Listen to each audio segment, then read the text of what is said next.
Bonjour à tous, c'est Vivien, bienvenue sur la nouvelle vidéo de ma chaîne qui, une fois n'est pas coutume, va parler du Légion Go, cette fois-ci sur GTA V, qui est un jeu ancien mais qui est encore très joué et toujours très beau, hein, faut dire les choses.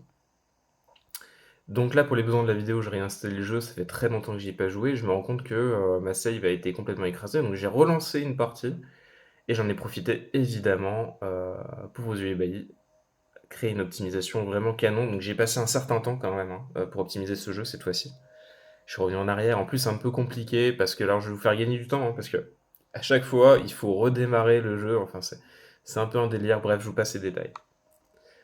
Tout ce que vous aurez à faire, vous, de votre côté, c'est vous calquer à 100% sur ce que moi j'ai fait et tout devrait bien se passer. Logiquement, si on a la même console. Voilà, sans surprise. Alors déjà, ce qu'on va faire, c'est qu'on va aller dans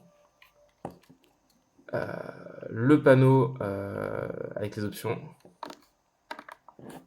J'ai les petits joypad juste ici. Je vais les appeler joypad. Et on voit donc qu'on est alors en mode performance, comme d'habitude, surtout sur les gros jeux comme ça. Je mets le mode performance. Euh, Personnalisé, je vous montrerai, c'est assez particulier. Il se passe des choses assez particulières sur le mode personnalisé. Je sais pas si on le verra sur je sais pas si on le verra sur le portable, sur la caméra, mais moi je vous en parlerai. Le mode d'alimentation en performance aussi, évidemment. Vous avez l'overlay juste ici, avec toutes les informations. Je vais aussi vous en parler de cet overlay parce qu'il va nous servir justement à faire des bons choix. J'ai fait passer la fréquence de rafraîchissement à 144 Hz cette fois-ci et non pas 60, même si on dépassera très rarement 60. La plupart du temps, on sera au-dessus des 40, hein, je vous rassure. Et c'est parti. Donc on va un petit peu décortiquer tout ça. Alors, déjà dans les options graphiques du jeu,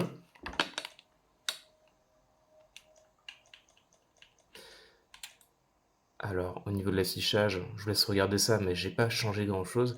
Par contre, c'est au niveau des graphismes. Donc, euh, là, vous voyez, vous avez juste à vous calquer sur moi.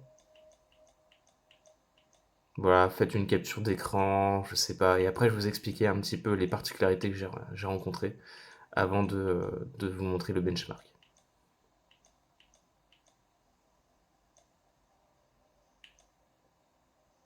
Voilà. Donc, maintenant que vous avez vu, alors attendez, je vais peut-être vous montrer quand même les graphismes avancés, et après, je vous en parle. Voilà. Voilà les meilleurs compromis que j'ai trouvés entre qualité graphique, on est en Full HD, hein, et, euh, et fluidité. Maintenant que je vous parle de quelque chose. Alors, à l'origine, j'aime bien faire passer mon Lenovo Legion Go en 6 Go de mémoire vidéo. Vous savez, si vous ne savez pas comment faire, il faudra faire une mise à jour du BIOS et vous reporter sur ma vidéo Alan Wake 2, qui est ma première vidéo sur cette chaîne, où je vous explique une fois de plus comment on fait la mise à jour du BIOS et mise à jour des drivers, etc.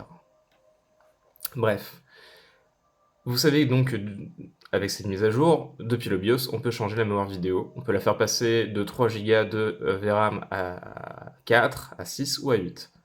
La plupart du temps, sur les très gros jeux, je trouve que les gros jeux utilisent énormément de mémoire vidéo, donc j'ai tendance à faire passer la mémoire vidéo à 6 depuis le BIOS.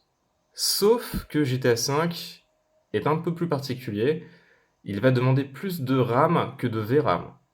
Donc là, vous allez voir que au niveau de la mémoire graphique, je ne suis plus à 6000 MB, soit 6 Go de RAM, je suis bien à 4 Go de RAM. Pourquoi sur ce jeu en particulier j'ai baissé ma VRAM? Tout simplement parce que il était très demandeur au niveau de la RAM et l'était moins au niveau de la VRAM.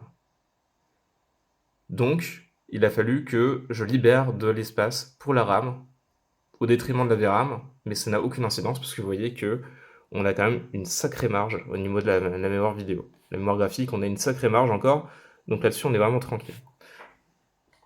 Donc, passez votre jeu à 4 Go de VRAM depuis le BIOS, c'est largement suffisant. Ensuite, autre particularité que j'ai pu rencontrer, la plupart du temps, le jeu a un certain nombre d'images par seconde, aux alentours des 45 à 60,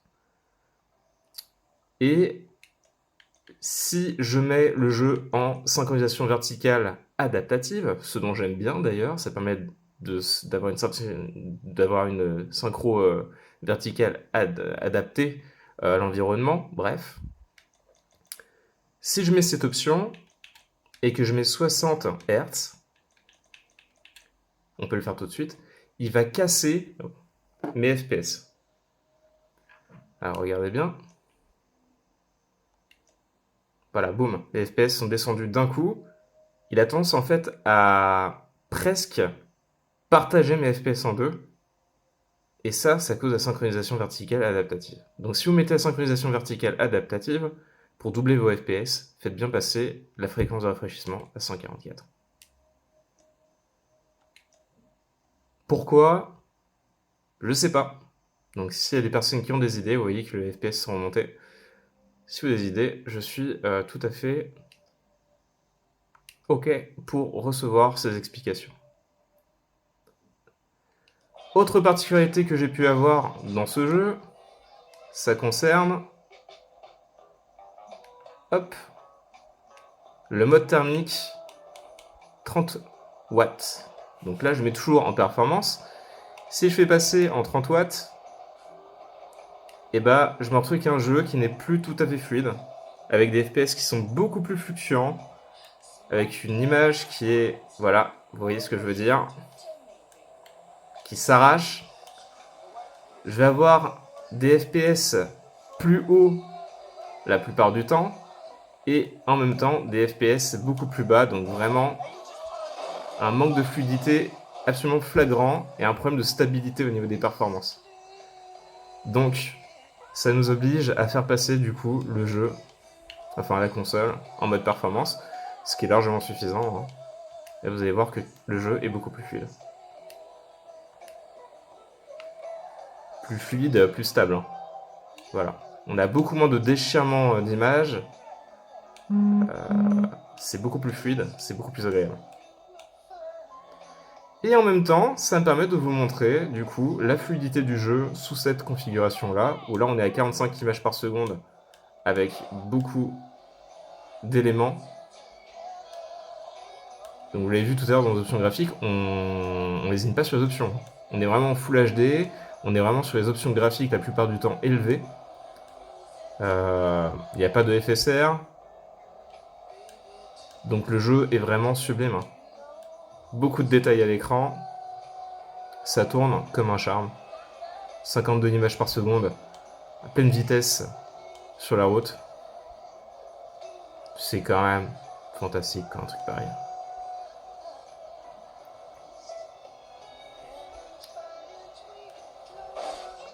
Voilà. Alors évidemment, qui peut le plus peut le moins. Quand on est à pied, c'est encore plus fluide, forcément.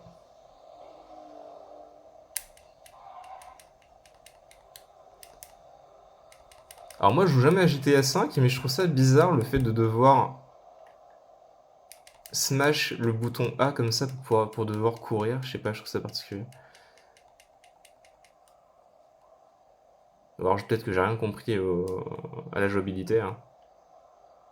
On a une distance d'affichage absolument folle. Voilà. Donc, pour résumer, ne faites pas passer votre jeu en 60 Hz si vous êtes en synchronisation verticale adaptative. Ne mettez pas votre console, même branchée sur chargeur, sur le 30 watts, parce que pour le moment c'est très très mal optimisé. Donc là, à mon avis, ce sera du côté de Lenovo qu'il faudra voir ça, hein. C'est pas Rockstar qui devra faire ce genre de mise à jour. C'est quelque chose qu'on voyait très fréquemment sur la plupart des jeux et qui a commencé à disparaître au gré des mises à jour.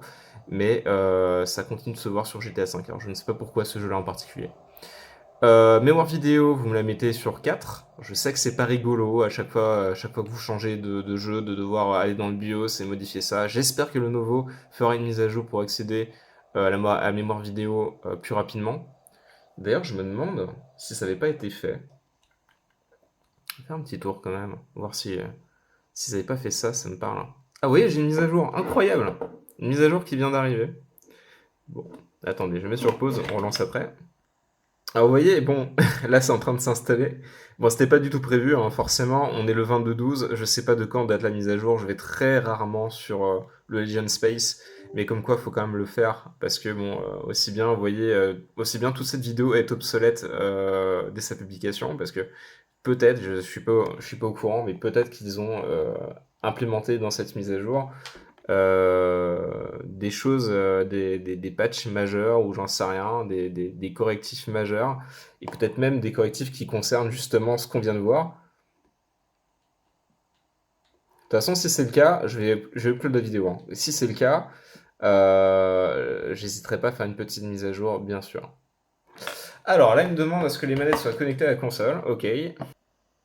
Bon, bah spoiler alerte, hein, ça concernait les manettes apparemment.